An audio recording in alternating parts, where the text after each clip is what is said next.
অসহ্য গরমে ঘেমে পানির শূন্যতা অনুভব করছেন, ইলেকট্রোলাইট ড্রিঙ্কেই মিলবে স্বস্তি। কিন্তু না বুঝেই ইলেকট্রোলাইট ড্রিঙ্ক পানেও আছে শারীরিক নানা অস্বস্তি।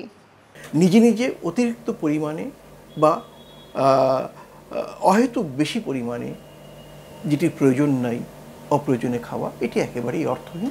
এবং একইভাবে শরীরে এটি কখনো অতিরিক্ত পানি জমা করবে, অতিরিক্ত লবণ বা ইলেকট্রোলাইট জমা করবে, সেটা তো শরীরের জন্য ক্ষতিকর। প্রথমত এটির কোনো দরকার নেই, কারণ গরমের সময় শরীর থেকে যে ঘামটি বেরোয় সেখানে সোডিয়াম ক্লোরাইডের যে লবণ সেটি বেরিয়ে যায়, অর্থাৎ আমরা খাওয়ার যে লবণটি খাই এটি ওরসালাইনের মধ্যে রয়েছে।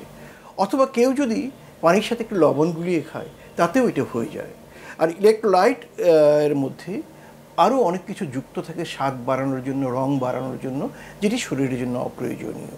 কেউ যদি সোডিয়াম ক্লোরাইডের লবণ বেশি খায়, সেটি ওরসালাইন হোক বা ইলেকট্রোলাইট থেকে হোক, পানীয় থেকে হোক, তার শরীরে সোডিয়াম বেড়ে যাবে। এই রোগটার নাম হচ্ছে হাইপারন্যাট্রিমিয়া। এটি তার কিডনির উপরে নেতিবাচক প্রভাব ফেলবে, কিডনি থেকে পানি বেরোনোটা কমে যাবে, অন্যদিকে তার ব্লাড প্রেশার বেড়ে যাবে। সব মিলে আমরা বলবো ঔষধ যা তার নিজে নিজে ইচ্ছে মতো খাওয়াটা শরীরের জন্য একেবারেই বাঞ্ছনীয় নয়, ক্ষতিকর।